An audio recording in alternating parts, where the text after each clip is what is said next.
This conference will now be recorded. And welcome everybody. Thank you again for your time today. And if I forget to say it at the end, happy Maundy Thursday, happy Easter break to you. It's funny, we moved these calls to Thursday so that we could accommodate our colleagues in Arabic countries.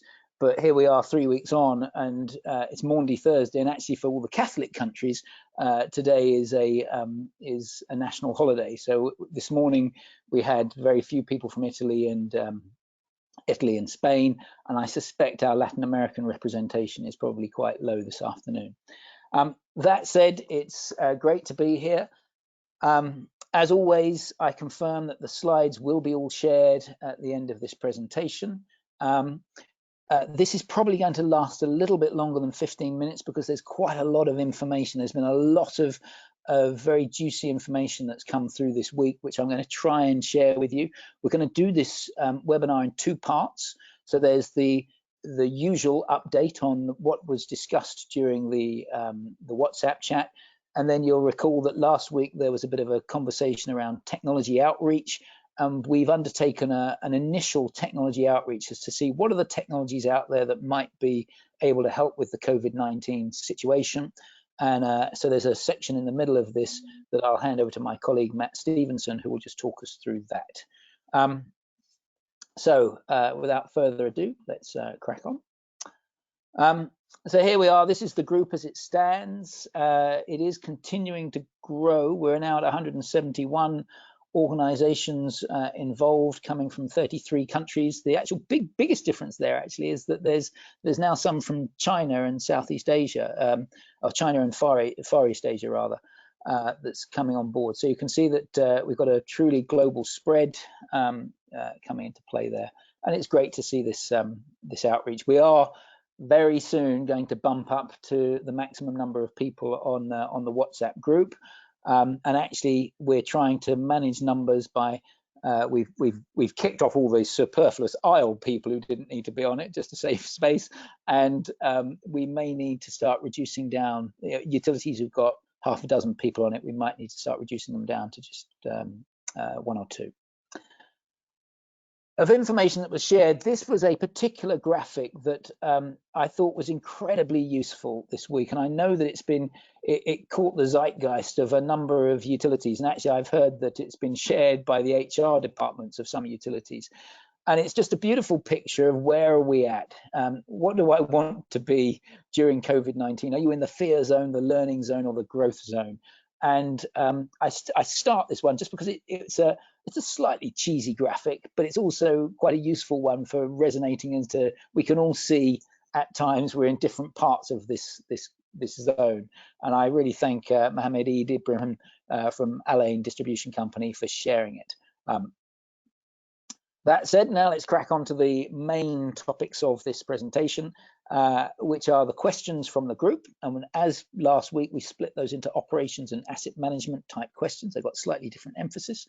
And then we've got the technology outreach, which Matt will do, and then it'll come back to me to talk about the pending questions and the resources.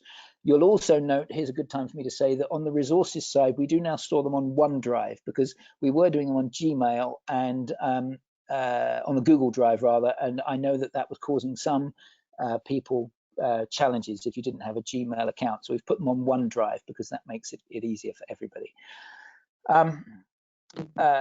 You might recall that the very first one of these, during the first week of this WhatsApp group, there was a lot of talk around some of the sort of smart working and health and well-being aspects. And then last week, we started seeing it drift towards some more operational questions. And that drift has continued. We've got some much more sort of spiky questions that are coming through. So let's go straight into those. There are 7 of them that I'm going to pick on. There's obviously been more than 7 topics that have come up during the WhatsApp group, but what we've tried to do is pluck out the sort of hotter topics of these.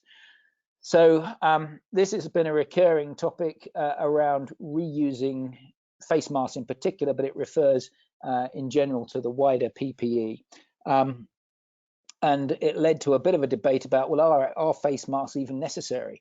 There's some regulatory authorities are actually saying, you know what, you shouldn't be wearing face masks if you haven't got symptoms. I think the overall debate here, and you can go through the connections, the links at your own leisure if you want to, but the overall message, I think, is one of common sense. Clearly, if you have PPE, then wear it. If you don't have PPE, then actually you can do all sorts of things to reuse them, to wash, to recycle the face masks. And actually, if you don't have face masks or you don't have the right PPE, then actually, and you're not exhibiting symptoms, then maintaining the social distancing seems to be as effective. So there's a sort of degree of common sense that comes into play there, but it's an ongoing debate there, and there's lots of documents. The second question was around sampling and testing for drinking water and wastewater, and is this continuing as normal? And this came from Jerry, who I happen to know because he commented earlier, is actually on this webinar now. So Jerry, if you want to speak at any point, just take yourself off mute. Otherwise, I'll continue.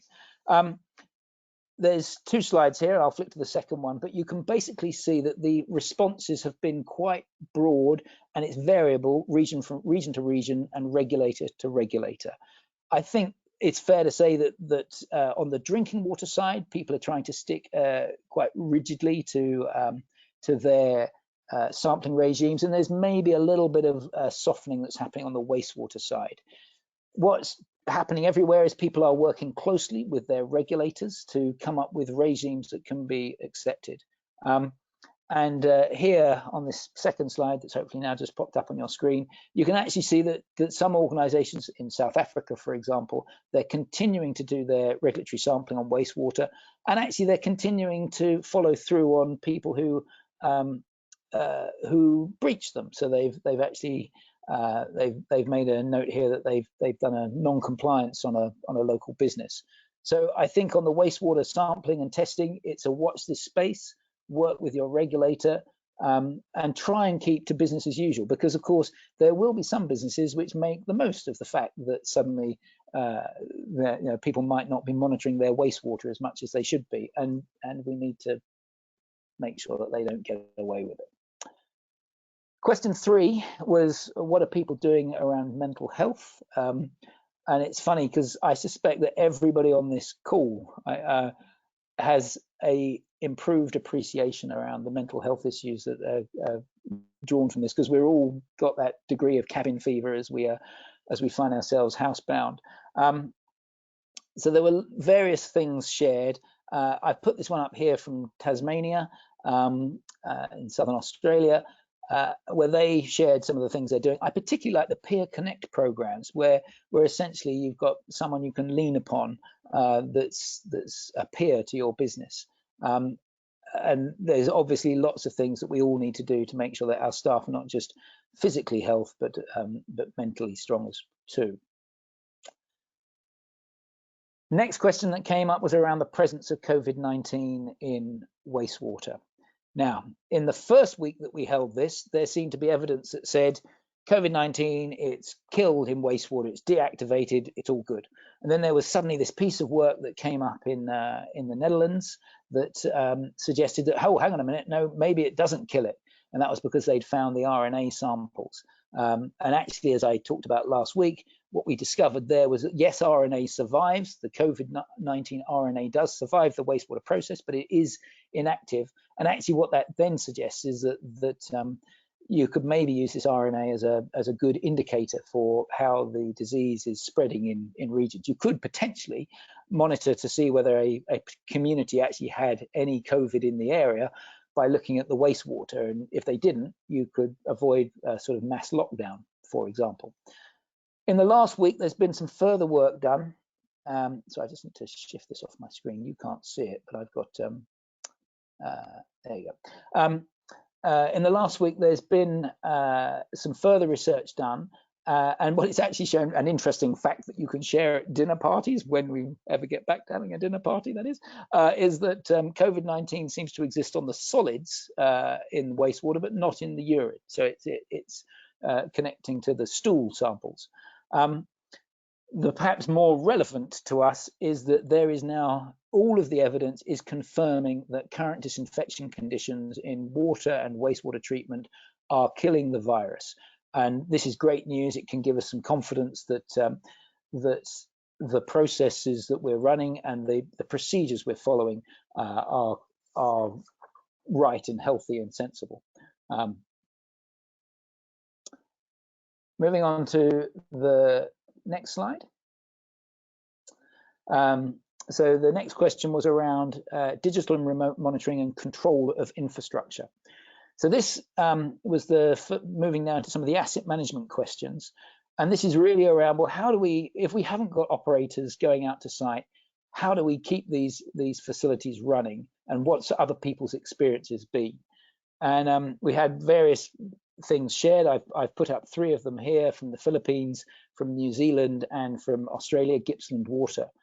And they all show a sort of different sign. And it's funny because I think actually this is where water utilities and municipalities who invested in their IT infrastructure, this is where those IT departments can begin to feel sort of superior, because those who have invested in automated systems, they're seeing their way through this with ease, with more ease than those who didn't. The takeaway from this side, I think, is that on large works, some people are managing to keep them running for up to 5 days without needing operator visits. Of course, in a perfect situation, we want to be visiting these sites daily to check there's no emergency alarms tripped. But actually, they all 3 of these examples showed that they thought they could run for 3 days easily and up to 5 days at a push, which is useful feedback. And then we come to other initiatives from water utilities which could help customers pay their bills. And again, I suspect that as we now move through this epidemic, we're going to see more thought around actually what does this mean for society in terms of their ability to pay, and what does it mean for lots of corporations, including municipalities, I have to stress, about their viability. Because if we find that we can't increase bills, or we can't maintain our capital programs because there just isn't the revenue, we've got all sorts of other problems which are going to come through as a second tier from this epidemic. Lots of different suggestions here have been made about what people do. It does vary from region to region, but the general truth is that all governments seem to be quite rightly prioritizing the poorest in society, and that's not just the poorest domestic customers, but also those industries which are most likely to fail, so the SMEs and the freelancers. There's lots of examples where people can't cut the domestic water supply, and some countries where they have been allowed to cut domestic water supply if people don't pay, but they're now waiving those conditions. There were 2 interesting examples at the bottom of this slide, one of which was in Ireland, where water is actually free to domestic customers at point of use. And so they've already got a sort of nationalized mindset to it. And in Ghana, where the government, it isn't nationalized, but the government has actually just decided that for the next 3 months, you know what, we're not going to bill anybody. We're going to just keep the water supply as it is and just let people have water so that they can focus on other things. There was so much discussion around this topic that we put this onto a second page, and partly this was to sort of demonstrate this is an issue everywhere. So you can see here we've had 200,000 customers in Colombia who had been disconnected for not payment, but they've now been reconnected. And then the final point here is around Australian governments. There's a growing thought around, well, actually, what does this mean for utilities? So rather than saying, what can we do for the customers, that last point there is starting to say, well, hang on a minute, if we're giving all of this latitude to the poor payers, the bad debtors, what actually will it mean for our businesses longer term if we end up having price freezes and the like? So some interesting topics which are going to need to be wrestled with. We then come to the last of the questions that we're going to highlight specifically here, and this was my favorite actually, which was around demand prediction and change in demand patterns during the virus. Because there've been lots of debate about, well, what's happening now as we see, is our water usage going up or is it going down now that everyone's working from home? And Anna Lundmark from Hunter Water, which is just north of Sydney, she raised a sort of series of questions around, you know, what's impacting in both a negative and positive way. And there were some great responses here. And there is this link, the one that's highlighted in green, that says shift in demand patterns. The actual link is in Dutch, but Google translates marvelous. And that basically the summary of the paper is, you know what? If anything, water usage has gone up slightly, but it's the timing of it that's shifted. And what we find is that when people are working from home and they're not having to get up to commute, there isn't a peak of water usage between 7:30 and 8:30 in the morning. It's now shifted to 10:30 to 11:30, and there's this quite amusing, very Dutch comment about how home workers just stay in bed for a bit longer. The bottom bullet point on this screen actually has some data, some real data from Madrid, and they also noted that there was a shift from 7 to 8 a.m. to 10 to 11 a.m., which aligns very neatly with the work that was done in the Netherlands. But they did see a reduction of 9% in their water consumption. Now, actually, I think this makes sense. When I was at Thames Water, we had about 25% of our water usage. I was the commercial director at Thames Water, and 25% of our water usage went to industrial customers. And I suspect that there's a similar ratio in Madrid. Madrid's like London, similar sort of sized city, similar customer base. And it's probably not unreasonable to think that half of industry has probably shut down in this epidemic, and therefore a reduction in water usage of 10% is probably probably not unexpected. So it'll be really good to see whether that's affecting people, because of course this, combined with the previous question around support that's given to customers who are having trouble paying, understanding how much of your product you're actually selling, how much of your water is getting out the door, has another important impact on the financial viability of water utilities. Taking that on a little bit further, I had to include this. We had to include this slide because it's got this brilliant graphic here. You don't need to read all the details. Suffice to say that you can see that little circle around the dip. And I thought this was so good because it's taken from Portugal, I think, where they do reads every 5 minutes on water meters. And what they actually saw was that at 8 o'clock, there was this drop in water usage. Now, I don't know whether this is an international phenomenon, but I know that in Italy and Spain, at 8 o'clock at night, people go out into the streets and they clap and cheer for 5 minutes to sort of thank the local healthcare workers. And we've just started doing this a couple of weeks ago in the UK. And it's slightly odd to stand on your doorstep and bang in my street at least, everyone bangs their saucepans because that makes the biggest noise. And it is this very strange thing that neighbours who live three doors down the road that I've never spoken to before, we now cheer at each other and wave a saucepan while we bang it with a wooden spoon. And out of the madness of COVID-19, there's something sort of beautiful about the fact that society is doing some of these slightly odd things, and of course it's now being reflected in real data here. Apologies, I sort of went off on a tangent there, but hopefully you enjoyed that little diversion. This slide just lists a couple of other questions that came up. There's one around Legionella in in-house water systems and the increased risk there. There's a great question around standard operating procedures for decontamination, which is carrying on from a debate that happened last week. And then there was also a question that came up from Colombia about how to deal with water meter reading in domestic premises.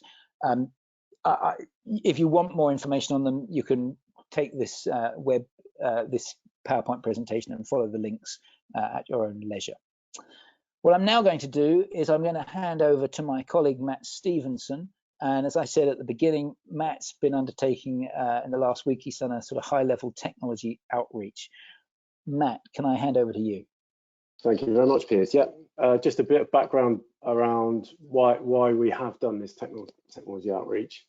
We were approached by a couple of technology companies who wanted to offer their support and their help to you guys managing water companies. So we had a very general outreach. We sent a request for any technologies that technology companies felt could support water companies in dealing with the effects of COVID-19. So not specific particularly about which parts of the water cycle or which parts of support. And we've had a really good response. And you'll see on the left-hand side of that slide, the solutions that came back fell into those 4 categories around detection and testing of viruses in water or wastewater, removal or deactivation of virus, and then dealing with maybe the operational effects of this current situation, what remote monitoring, control and resilience options there might be, and then some contingency technologies that help with contingencies. There's one thing to note, this isn't normally the way that we operate. We nearly always go out looking for technologies. Here we've gone out and asked technologies to come to us. So these technologies have not been verified by ISLE yet. So everything comes with a pinch of salt. But I've got 4 more slides really that just show you each category and the range of solutions. You can go to the next slide, please.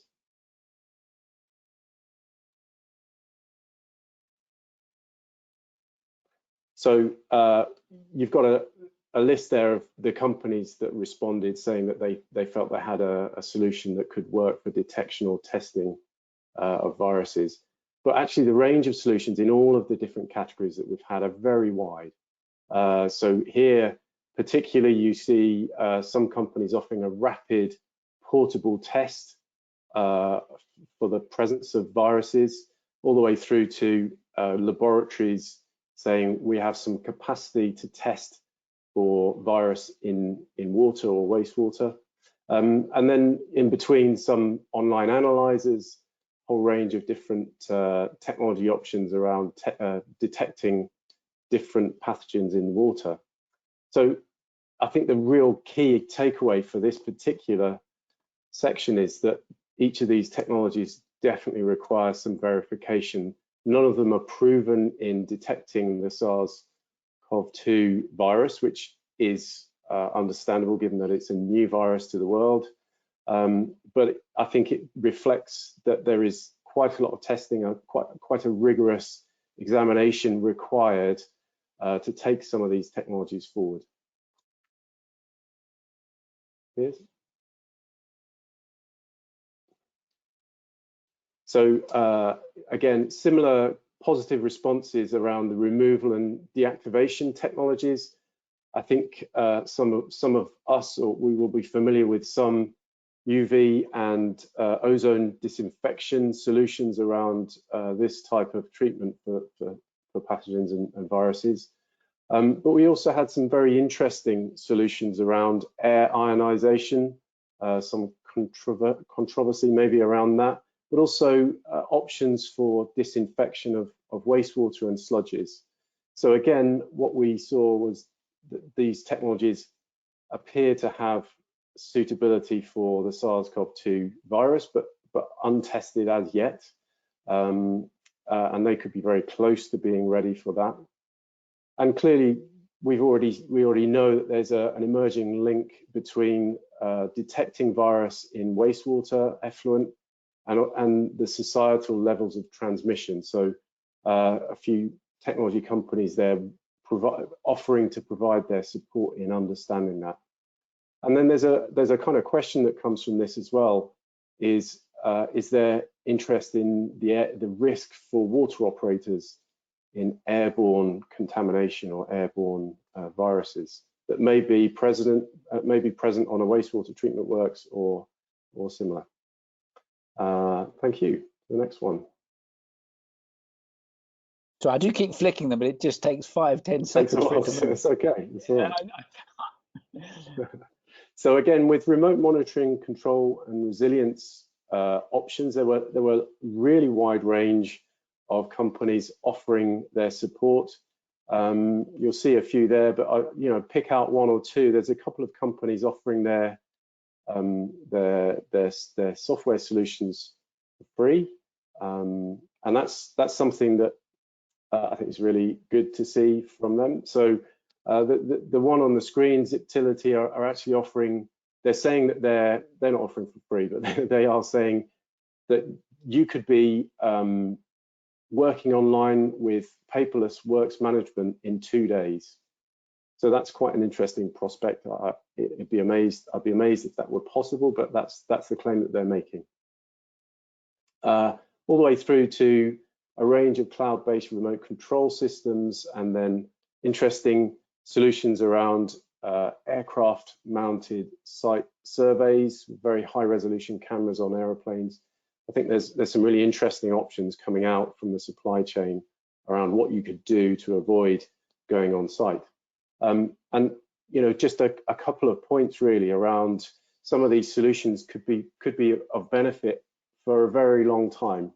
Post in the new world that comes after this pandemic, that could be a real positive to look at.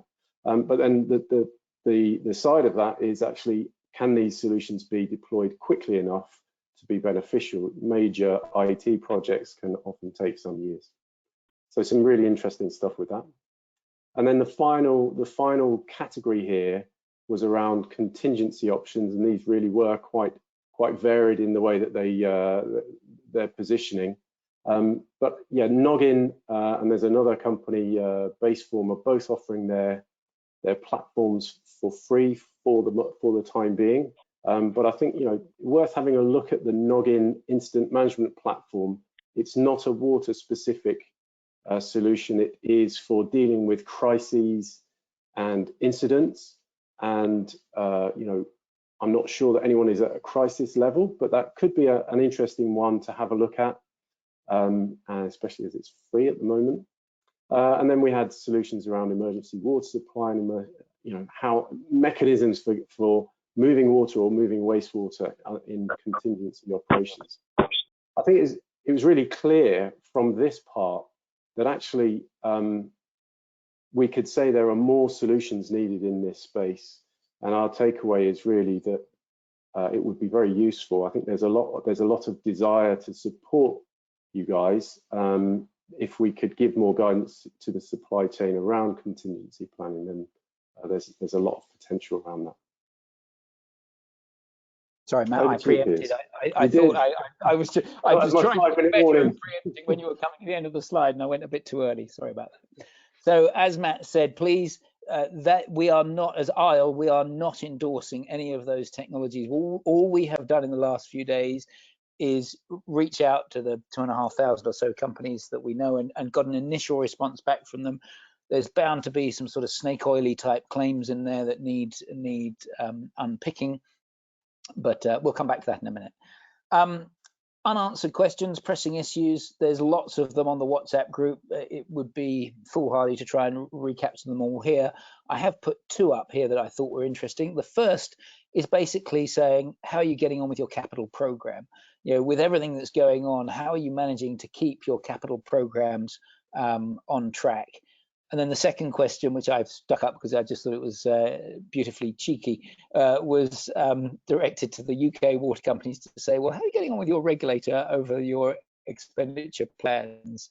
And bearing in mind right now, the discussions with the regulator are a little bit fraught in the UK and for some companies. I don't think of what's on this webinar, but I will find out. I'm sure someone will tell me if I've just made a faux pas. Now, finally, links to other resources. So we have a whole bunch of resources here that we share. There's your daily go-to, there's the webinar, there's an interesting read here, which we've actually put in. This week's interesting read is from Contingency, and it's about the correlation of air pollution and mortality in two of the worst affected areas in Italy. It's nothing particular to do with water, but it helps with the broader picture around what's happening. There's then obviously links to other shared resources of R&D and interesting reads. What we have done, however, that's different to previous weeks, is we've put all of the resources in this single slide deck, so that if you're using these decks as part of your sort of broader research, you don't need to flick back to the previous decks. All of the information is available in one location, and they're held at the bottom. My last slide here is about next steps. As always, if you've got anything that you want to raise but it's not appropriate to raise it on the WhatsApp group, either send it to myself or to Charlotte DeWitt. Charlotte is my colleague in Ireland. She's an absolute star. She has been living and breathing this COVID WhatsApp group 24 hours a day for the last 3 weeks. She was actually on leave. She took some time off, and I saw that she was still managing the WhatsApp group, which is very heroic of her. And when I said, "What were you doing?" she said, "You know what? There's so much coming through. I couldn't possibly let it lie," which is commitment beyond the cause, I think. The other point I would like to make here is around this technology outreach. It's such an important area, and there's a danger here. I'm going to come across as very pushy, and please don't misread this, but we've done this technology outreach. We've done an initial assessment. We've got back some very useful initial feedback, but a much deeper assessment is required. And I have spoken with some of you individually, and the suggestion is that we ought to try and do a deeper study, which hopefully that could be funded by some of the people on this group. And I will circulate with these slide decks, I'll circulate a proposal that hopefully some of you will feel minded to participate in. Because I think if many people pay a little amount, we can get a huge amount of information together, rather than trying to sort of get one organization to pay a lot. Anyway, you'll see a proposal on that. We really struggle with this because we don't want this to be seen as ISLE trying to create commercial opportunities, but doing technology outreach is what we do in ISLE, and this is a very clear space that I think we can contribute things to do. But an organization of our size, we couldn't do it for free for obvious reasons.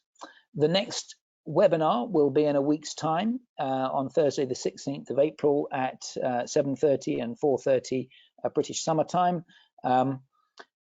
Please feel free to join and let your colleagues join, and I'll pause in a minute for anyone who wants to can ask any questions or make any comments, but if I don't speak to you before then, have a restful, safe and enjoyable Easter weekend. Thank you very much. Does anyone have any questions they'd like to raise? There's one on the chat. Oh, is there? Sorry, let me flick the chat. From Sarah Alcosa. There are two on the chat. I've just reposted Sarah's question onto the WhatsApp group. I didn't see the other one. Disinfection tunnels as a prevention measure. Well, that's a nice idea. Sarah, are you on the line? Are you able to comment what a disinfection tunnel is? I'm imagining that it's like yeah. Oh, hey, good to have you here. Hi, in Mexico, at least in my state, there's a new experiment that we are doing in the water utility company. As a prevention measure, we are using a disinfection tunnel, which is like a portable like machine per se that you can like just walk in through, and you are like through air, like a sparkling thing. You go in through it, and it creates like a security ventilation system. So you are disinfected. I can send you more information about it if you want. I'd imagine from that description, I'd imagine that that's what you meant. In some international airports, they have them. Yeah. So I know what you mean. I've not seen or heard anything like that, but Joe, I think, just mentioned that she'd reposted that question on the WhatsApp group, so we'll see what comes through. And the same, Franz Rojas, if I pronounce your name correctly, you've raised that question there about chlorine in the water distribution system. Everything that I've seen is suggesting that the line seems to be, we do not need to be doing more chlorine dosing, more than we have been doing. Of course, that's caveated with the fact that there might be changes in the distribution patterns, because water might not be going to parts of the network that it was going to previously because industries stopped or whatever. But I've not seen anything, but I suggest that we actually repost that question as well on the WhatsApp group and see whether it generates any interest. Thank you, Sarah. Thank you, Franz. I'll just pause for a few seconds in case anyone wants to add anything else. And with that, oh, hang on, Jeffrey Duke, I'm new to the WhatsApp group. Is there a quick way to access the WhatsApp group? Jeffrey, let's have an email exchange offline, and we can bring you up to speed. Have a great Easter weekend. Thank you very much. All the best. Look after yourselves. Bye-bye. You too. Cheers. Everybody, thank you.